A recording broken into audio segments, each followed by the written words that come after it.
As the dawn grew brighter, we withdrew from the window from which we had watched the Martians and went very quietly downstairs. The artilleryman agreed with me that the house was no place to stay in. He proposed, he said, to make his way Londonward and thence rejoin his battery, number 12 of the Horse Artillery.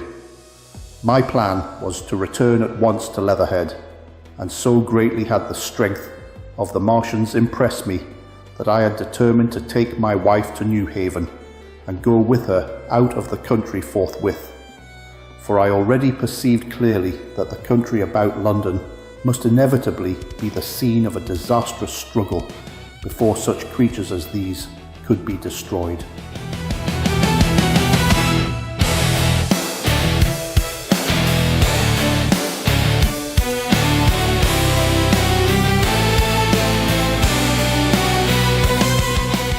Between us and Leatherhead, however, lay the third cylinder with its guarding giants. Had I been alone, I think I should have taken my chance and struck across country. But the artilleryman dissuaded me. "It's no kindness to the right sort of wife," he said, "to make her a widow." And in the end I agreed to go with him, under cover of the woods, northward as far as Street Cobham, before I parted with him. Thence I would make a big detour by Epsom to reach Leatherhead. I should have started at once, but my companion had been in active service, and he knew better than that. He made me ransack the house for a flask, which he filled with whiskey, and we lined every available pocket with packets of biscuits and slices of meat. Then we crept out of the house and ran as quickly as we could down the ill-made road by which I had come overnight. The houses seemed deserted. In the road lay a group of 3 charred bodies close together, struck dead by the heat ray, and here and there were things that people had dropped: a clock, a slipper, a silver spoon, and the like poor valuables.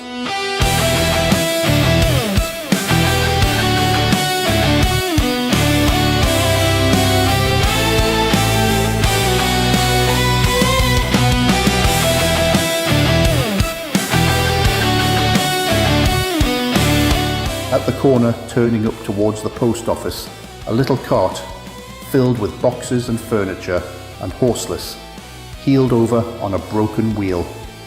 A cash box had been hastily smashed open and thrown under the debris.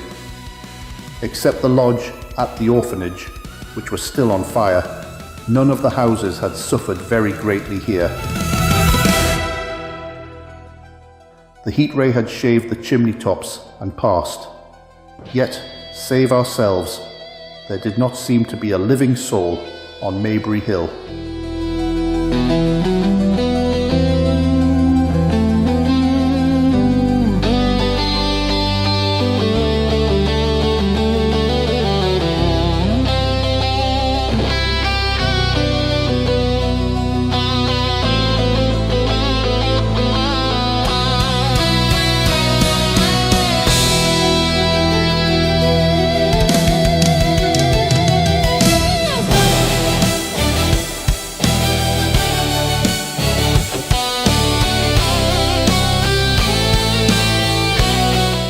The majority of the inhabitants had escaped, I suppose, by way of the old Woking Road, the road I had taken when I drove to Leatherhead, or they had hidden. We went down the lane by the body of the man in black, sodden now from the overnight hail, and broke into the woods at the foot of the hill. We pushed through these towards the railway without meeting a soul. The woods across the line were but the scarred and blackened ruins of woods. For the most part the trees had fallen, but a certain proportion still stood, dismal grey stems with dark brown foliage instead of green. On our side the fire had done no more than scorch the nearer trees. It had failed to secure its footing.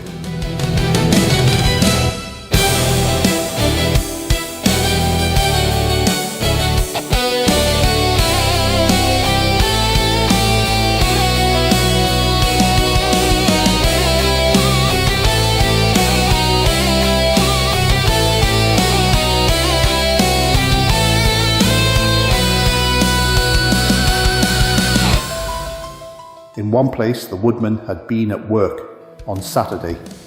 Trees, felled and freshly trimmed, lay in a clearing with heaps of sawdust by the sawing machine and its engine. Hard by was a temporary hut, deserted. There was not a breath of wind this morning, and everything was strangely still. Even the birds were hushed, and as we hurried along, I and the artilleryman talked in whispers and looked now and again over our shoulders. Once or twice we stopped to listen.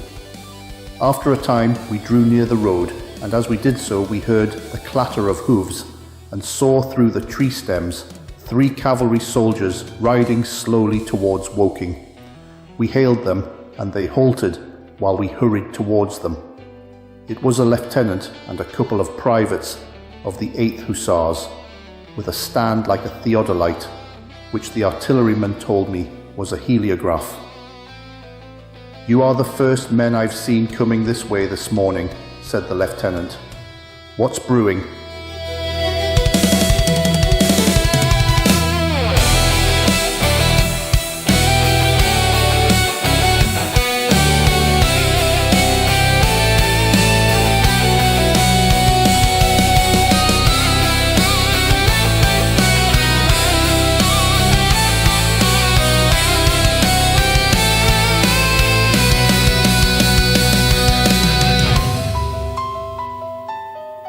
His voice and face were eager. The men behind him stared curiously. The artilleryman jumped down the bank into the road and saluted.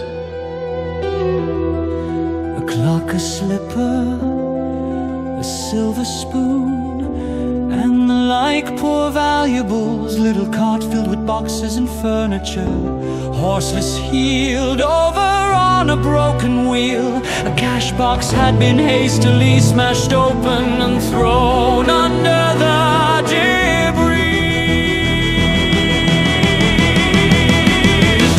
The artilleryman said to me, "It's no kindness to the right sort of wife, right sort of wife. Make her a widow, make a widow of her, make a widow of her." In that I had to agree with him, in that I had to agree with him, in that I had to agree with him.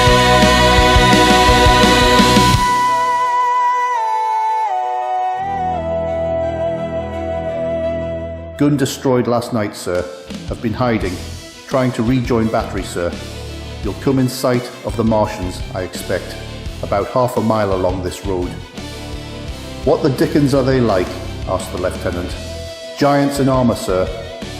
100 feet high, 3 legs and a body like aluminium, with a mighty great head in a hood, sir." "Get out," said the lieutenant. "What confounded nonsense." The artilleryman said to me, "It's no kindness to the right sort of wife, right sort of wife. Make her a widow, make a widow of her, a widow of her." In that I had to agree with him, in that I had to agree with him, in that I had to agree with him.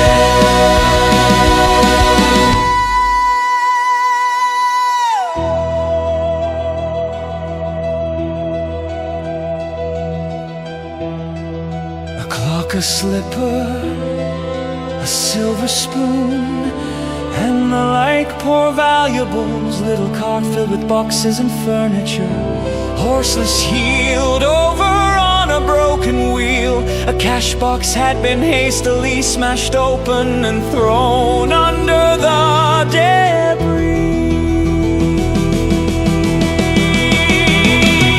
The artilleryman said to me, "It's no kindness to the right sort of wife, right sort of wife. Make her a widow, make a widow of her, a widow of her." In that I had to agree with him, in that I had to agree with him, in that I had to agree with him.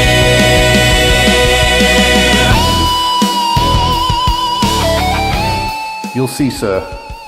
They carry a kind of box, sir, that shoots fire and strikes you dead." "What do you mean? A gun?" "No, sir." And the artilleryman began a vivid account of the heat ray. Halfway through, the lieutenant interrupted him and looked up at me. I was still standing on the bank by the side of the road. "It's perfectly true," I said. A clock, a slipper, a silver spoon, and the like poor valuables, little cart filled with boxes and furniture, horseless, heeled over on a broken wheel. A cash box had been hastily smashed open and thrown under the debris. The artilleryman said to me, "It's no kindness to the right sort of wife, right sort of to wife, make her a widow, make a widow of her, make a widow of her." In that I had to agree with him, in that I had to agree with him, in that I had to agree with him. "Well," said the lieutenant, "I suppose it's my business to see it too. Look here," to the artilleryman, "we're detailed here clearing people out of their houses. You'd better go along and report yourself to Brigadier General Marvin and tell him all you know. He's at Weybridge. Know the way?" "I do," I said, and he turned his horse southward again. "Half a mile, you say?" said he. "At most," I answered, and pointed over the treetops southward. He thanked me and rode on, and we saw them no more. Farther along, we came upon a group of 3 women and 2 children in the road, busy clearing out a labourer's cottage. They had got hold of a little hand truck and were piling it up with unclean-looking bundles and shabby furniture. They were all too assiduously engaged to talk to us as we passed. By Byfleet Station, we emerged from the pine trees and found the country calm and peaceful under the morning sunlight. We were far beyond the range of the heat ray there, and had it not been for the silent desertion of some of the houses, the stirring movement of packing in others, and the knot of soldiers standing on the bridge over the railway and staring down the line towards Woking, the day would have seemed very like any other Sunday. Several farm wagons and carts were moving creakily along the road to Addlestone.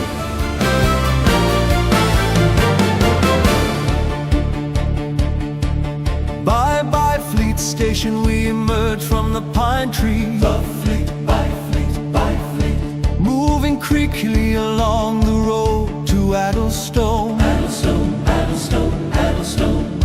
And suddenly through the gate of a field we saw, across a stretch of flat meadow, 6 12-pounders standing neatly.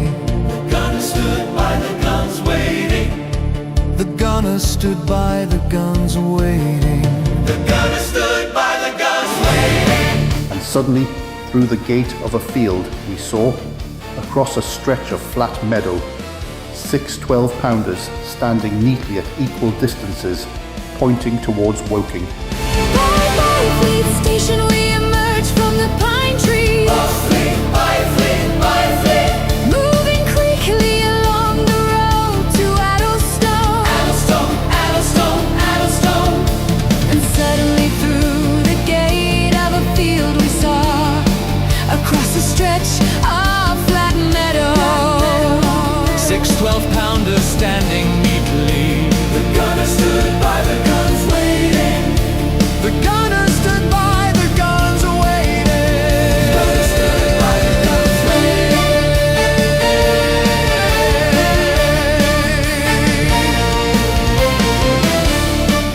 The gunners stood by the guns waiting, and the ammunition wagons were at a businesslike distance. The men stood almost as if under inspection. "That's good," said I. "They will get one fair shot, at any rate." The artilleryman hesitated at the gate. "I shall go on," he said.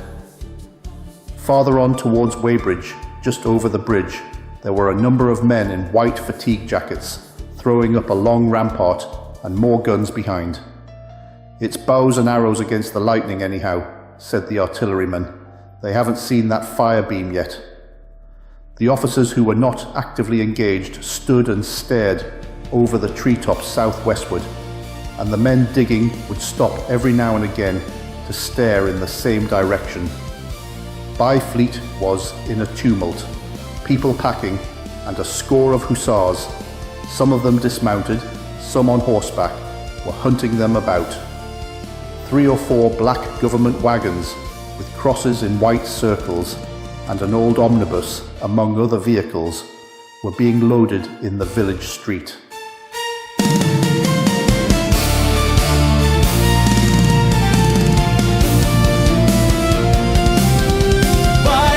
Fleet station, we emerge from the pine trees. Byfleet, Moving quickly along the road to Addlestone. Addlestone. And suddenly through the gate of a field we saw, across a stretch of flat meadow, 6 12-pounders standing neatly. The gunner stood by the guns waiting. The gunner stood by the guns waiting.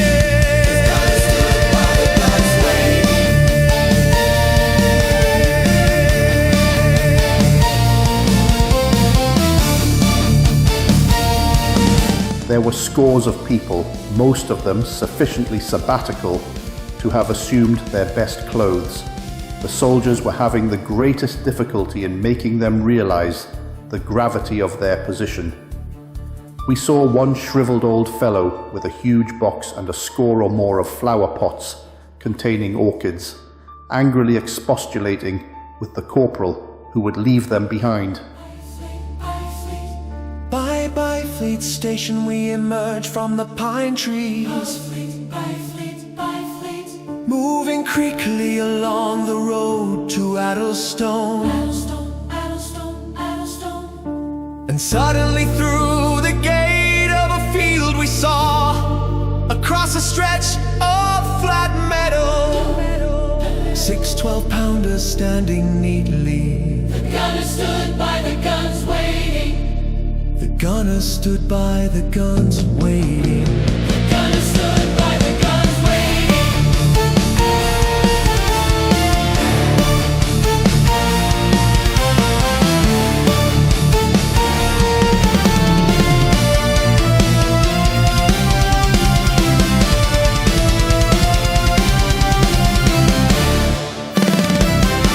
I stopped and gripped his arm. "Do you know what's over there?" I said, pointing at the pine tops that hid the Martians. Said he, turning. "I was explaining these as valuable." "Death!" I shouted. "Death is coming! Death!" And leaving him to digest that if he could, I hurried on after the artilleryman. At the corner, I looked back. The soldier had left him, and he was still standing by his box, with the pots of orchids on the lid of it, and staring vaguely over the trees.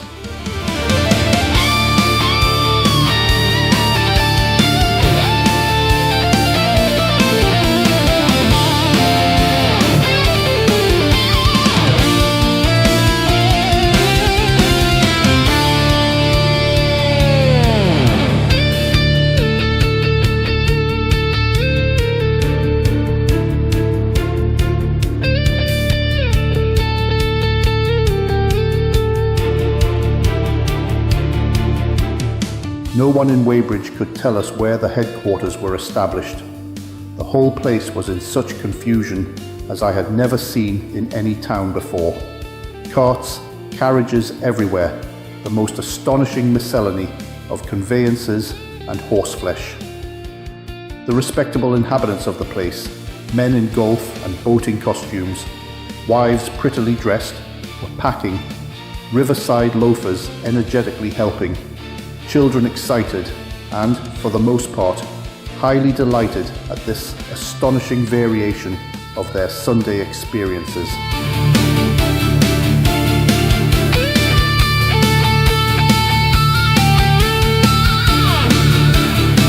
In the midst of it all, the worthy vicar was very pluckily holding an early celebration, and his bell was jangling out above the excitement. I and the artilleryman, seated on the step of the drinking fountain, made a very passable meal upon what we had brought with us. Patrols of soldiers, here no longer hussars, but grenadiers in white, were warning people to move now or to take refuge in their cellars as soon as the firing began. We saw, as we crossed the railway bridge, that a growing crowd of people had assembled in and about the railway station, and the swarming platform was piled with boxes and packages.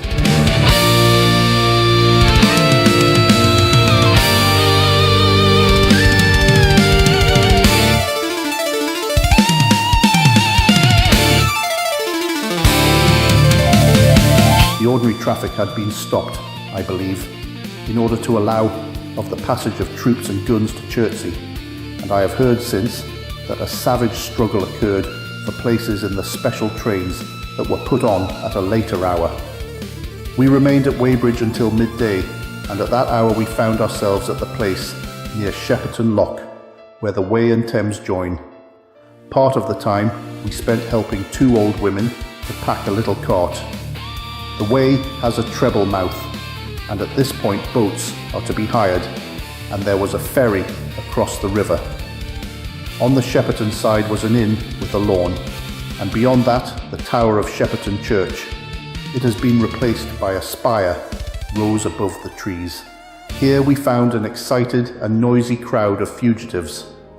As yet the flight had not grown to a panic, but there were already far more people than all the boats going to and fro could enable to cross. People came panting along under heavy burdens. One husband and wife were even carrying a small outhouse door between them, with some of their household goods piled thereon. One man told us he meant to try to get away from Shepperton Station.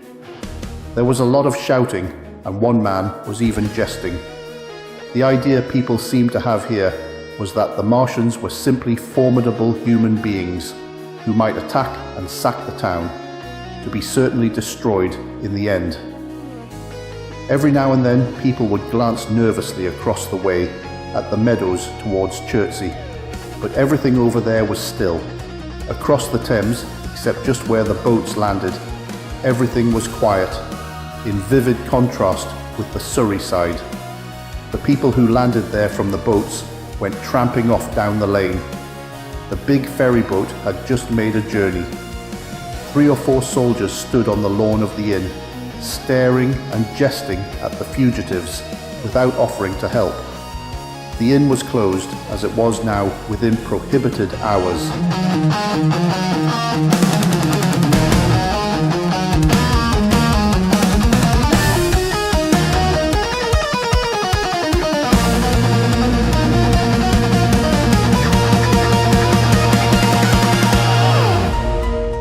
"What's that?" cried a boatman. "And shut up, you fool," said a man near me to a yelping dog. Then the sound came again, this time from the direction of Chertsey, a muffled thud, the sound of a gun. The fighting was beginning. Almost immediately unseen batteries across the river to our right, unseen because of the trees, took up the chorus, firing heavily one after the other. A woman screamed. Everyone stood arrested by the sudden stir of battle, near us and yet invisible to us. Nothing was to be seen save flat meadows, cows feeding unconcernedly for the most part, and silvery pollard willows motionless in the warm sunlight. "The soldiers'll stop 'em," said a woman beside me doubtfully. A haziness rose over the treetops. Then suddenly we saw a rush of smoke far away up the river. A puff of smoke that jerked up into the air and hung, and forthwith the ground heaved underfoot, and a heavy explosion shook the air, smashing 2 or 3 windows in the houses near and leaving us astonished.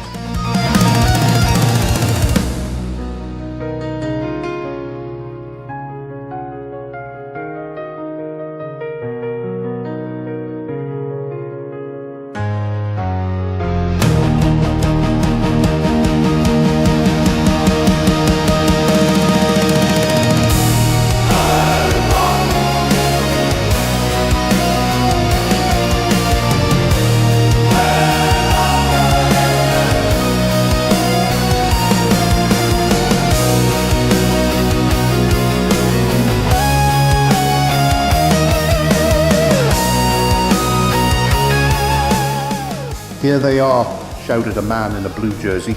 "Yonder! Do you see them? Yonder!" Quickly, one after the other, 1, 2, 3, 4 of the armoured Martians appeared, far away over the little trees, across the flat meadows that stretched towards Chertsey, and striding hurriedly towards the river.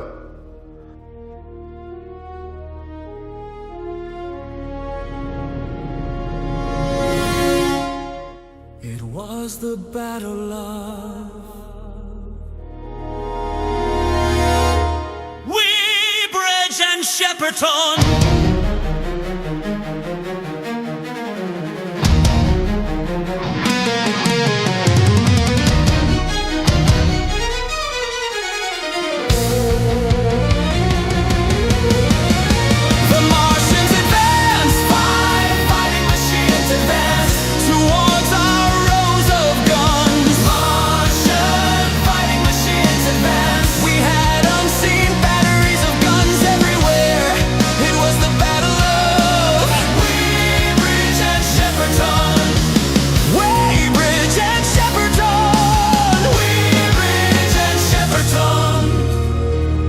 Little cowled figures they seemed at first, going with a rolling motion and as fast as flying birds.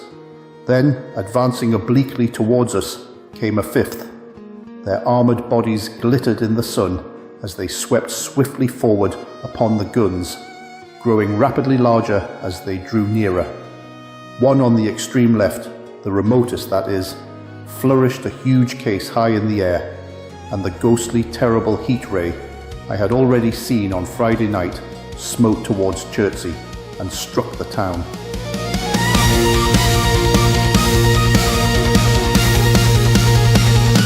The Martians advance, high fighting machines advance towards our rows of guns. Martian fighting machines advance. We had unseen batteries of guns everywhere.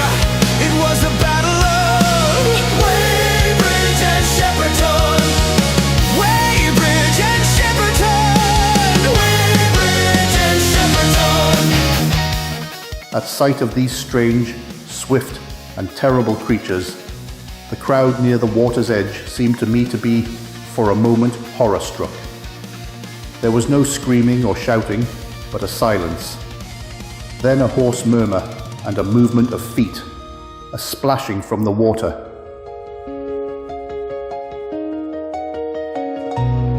It was the battle of Weybridge and Shepperton. Weybridge and Shepperton. Weybridge and Shepperton. The Martians advance, fighting machines advance towards our rows of guns. Martian fighting machines advance. We had unseen batteries of guns everywhere. It was the battle of Weybridge and Shepperton. Weybridge and Shepperton. Weybridge and Shepperton. The Martians advance, fighting machines advance towards our rows of guns. Martian fighting machines advance. We had unseen batteries of guns everywhere. It was the battle of Weybridge and Shepperton.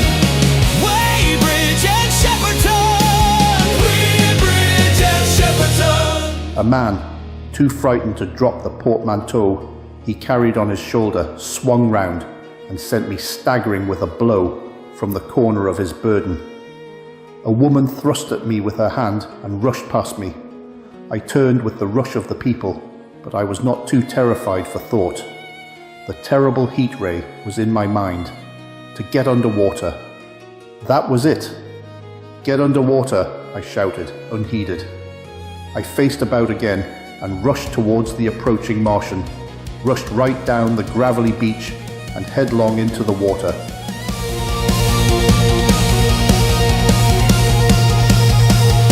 The Martians advance, fighting machines advance towards our rows of guns. Martian fighting machines advance. We had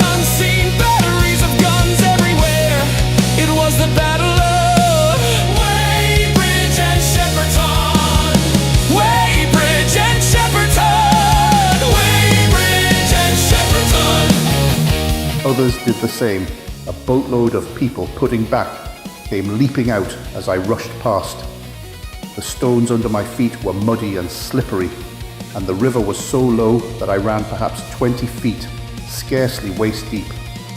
Then, as the Martian towered overhead, scarcely a couple of 100 yards away, I flung myself forward under the surface.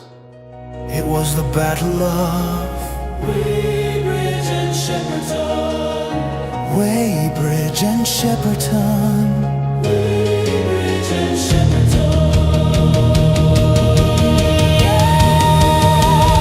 The Martians advance! Fighting machines advance towards our rows of guns. Martian fighting machines advance. We had unseen batteries of guns everywhere. It was the Battle of Weybridge and Shepperton. Weybridge and Shepperton. Weybridge and Shepperton. The splashes of the people in the boats leaping into the river sounded like thunderclaps in my ears. People were landing hastily on both sides of the river, but the Martian machine took no more notice for the moment of the people running this way and that than a man would of the confusion of ants in a nest against which his foot has kicked.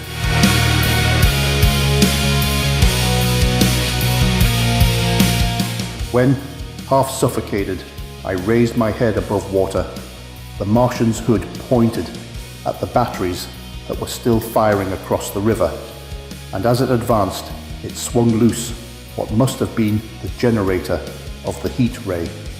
In another moment, it was on the bank, and in a stride, wading halfway across.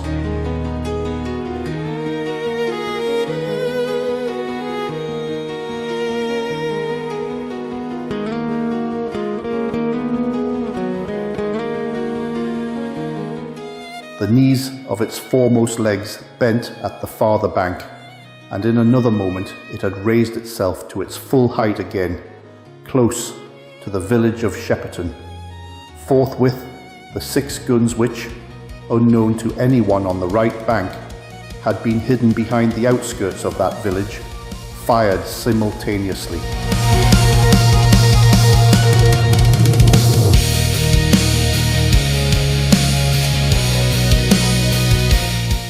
The sudden near concussion, the last close upon the first, made my heart jump. The monster was already raising the case, generating the heat ray as the first shell burst 6 yards above the hood. I gave a cry of astonishment. I saw and thought nothing of the other 4 Martian monsters. My attention was riveted upon the nearer incident. Simultaneously, 2 other shells burst in the air near the body as the hood twisted round in time to receive, but not in time to dodge, the 4th shell. The shell burst clean in the face of the thing. The hood bulged, flashed, was whirled off in a dozen tattered fragments of red flesh and glittering metal. "Hit!" shouted I, with something between a scream and a cheer. I heard answering shouts from the people in the water about me.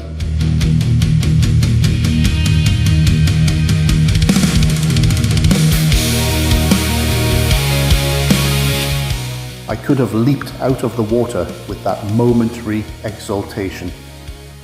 The decapitated colossus reeled like a drunken giant, but it did not fall over.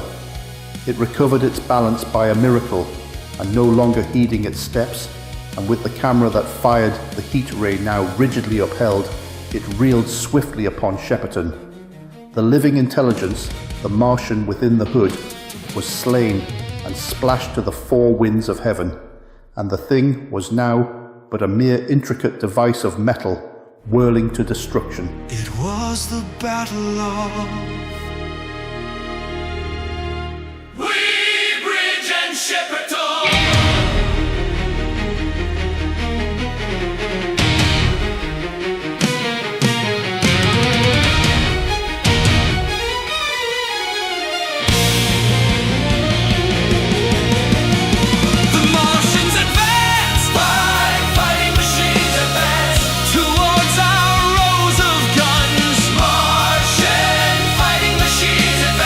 We have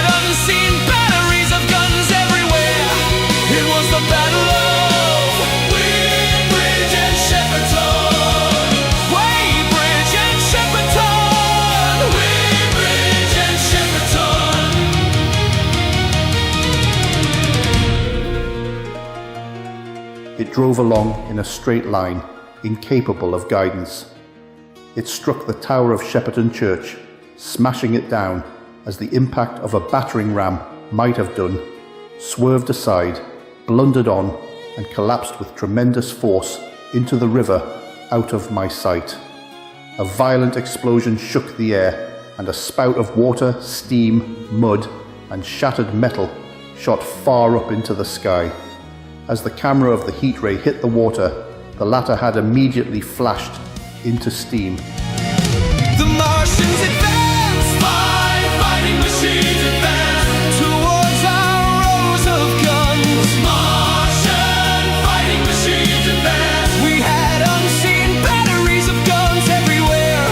It was the battle of Weybridge and Shepperton. Weybridge and Shepperton. Weybridge and Shepperton. We took one of them down. A metal titan came down. The Martian inside was killed. Spattered to the four winds. To the four winds. It was the battle of Weybridge and Shepperton. Weybridge and Shepperton. Weybridge and Shepperton.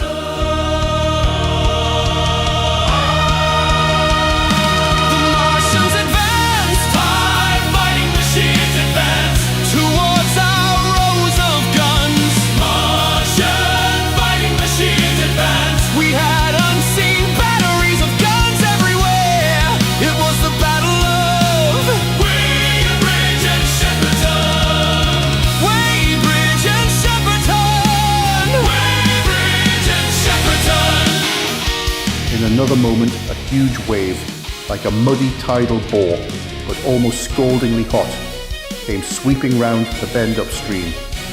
I saw people struggling shorewards and heard their screaming and shouting faintly above the seething and roar of the Martian's collapse. For a moment, I heeded nothing of the heat, forgot the patent need of self-preservation.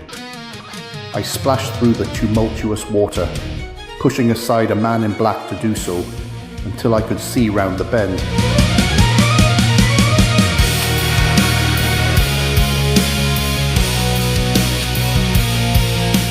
Half a dozen deserted boats pitched aimlessly upon the confusion of the waves.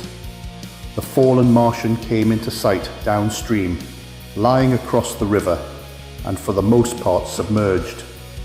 Thick clouds of steam were pouring off the wreckage, and through the tumultuously whirling wisps, I could see, intermittently and vaguely, the gigantic limbs churning the water and flinging a splash and spray of mud and froth into the air. The tentacles swayed and struck like living arms, and save for the helpless purposelessness of these movements, it was as if some wounded thing was struggling for its life amid the waves. Enormous quantities of a ruddy brown fluid were spurting up in noisy jets out of the machine.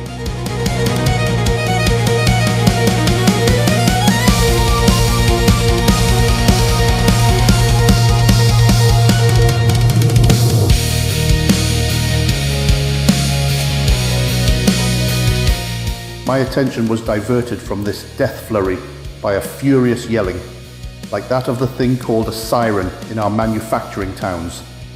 A man, knee-deep near the towing path, shouted inaudibly to me and pointed.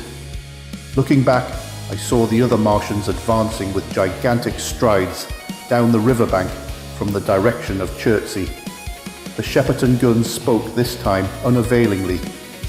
At that, I ducked at once underwater, and holding my breath until movement was an agony, blundered painfully ahead under the surface as long as I could. The water was in a tumult about me, and rapidly growing hotter. When for a moment I raised my head to take breath and throw the hair and water from my eyes, the steam was rising in a whirling white fog that at first hid the Martians altogether.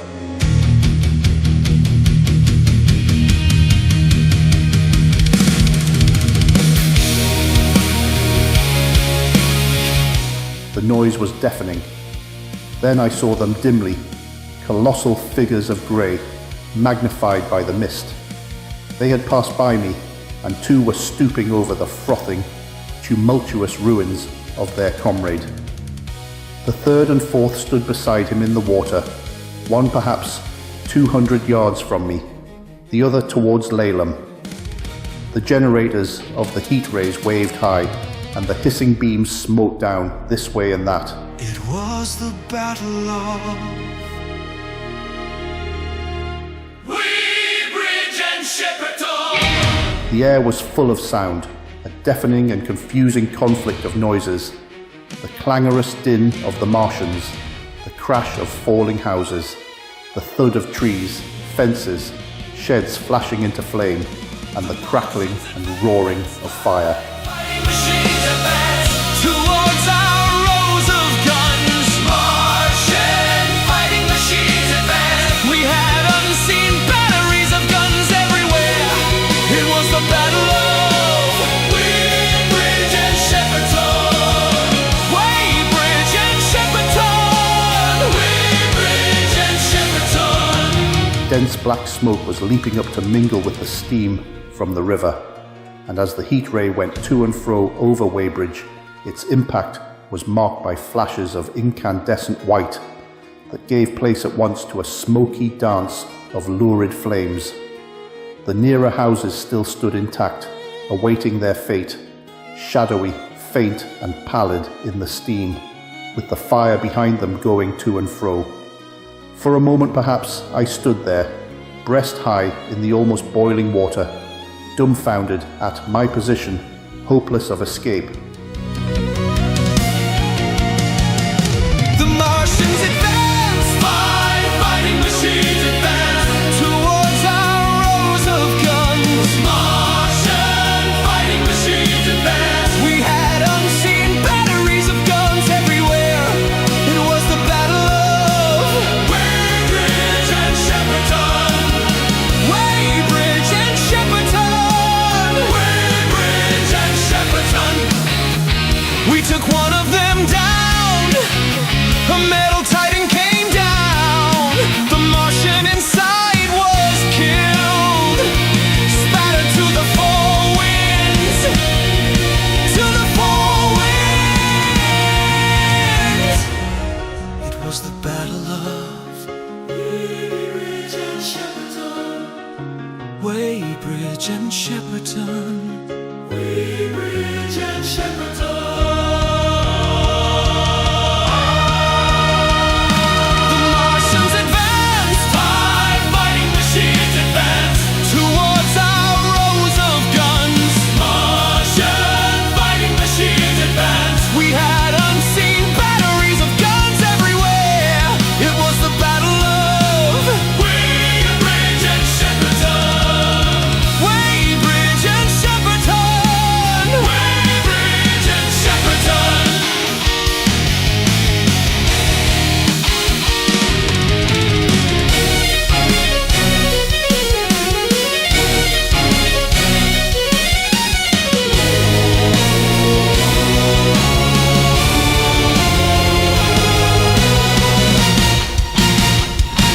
Through the reek I could see the people who had been with me in the river, scrambling out of the water through the reeds, like little frogs hurrying through grass from the advance of a man, or running to and fro in utter dismay on the towing path.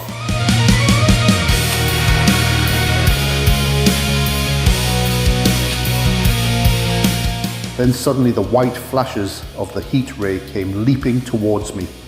The houses caved in as they dissolved at its touch and darted out flames. The trees changed to fire with a roar. The ray flickered up and down the towing path, licking off the people who ran this way and that, and came down to the water's edge not 50 yards from where I stood. It swept across the river to Shepperton, and the water in its track rose in a boiling wheel, crested with steam. I turned shoreward. In another moment, the huge wave, well nigh at the boiling point, had rushed upon me. I screamed aloud and scolded, half-blinded, agonized. I staggered through the leaping, hissing water towards the shore. Had my foot stumbled, it would have been the end. I fell helplessly, in full sight of the Martians, upon the broad, bare, gravelly spit that runs down to mark the angle of the Wey and Thames. I expected nothing but death.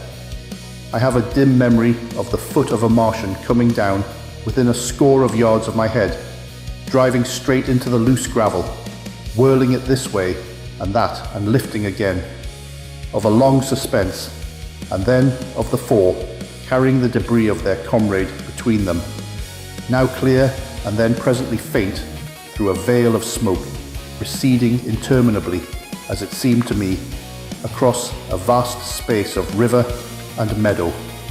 And then, very slowly, I realized that by a miracle I had escaped.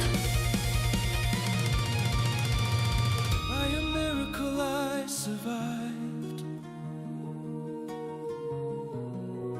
By a miracle I survived. By a miracle I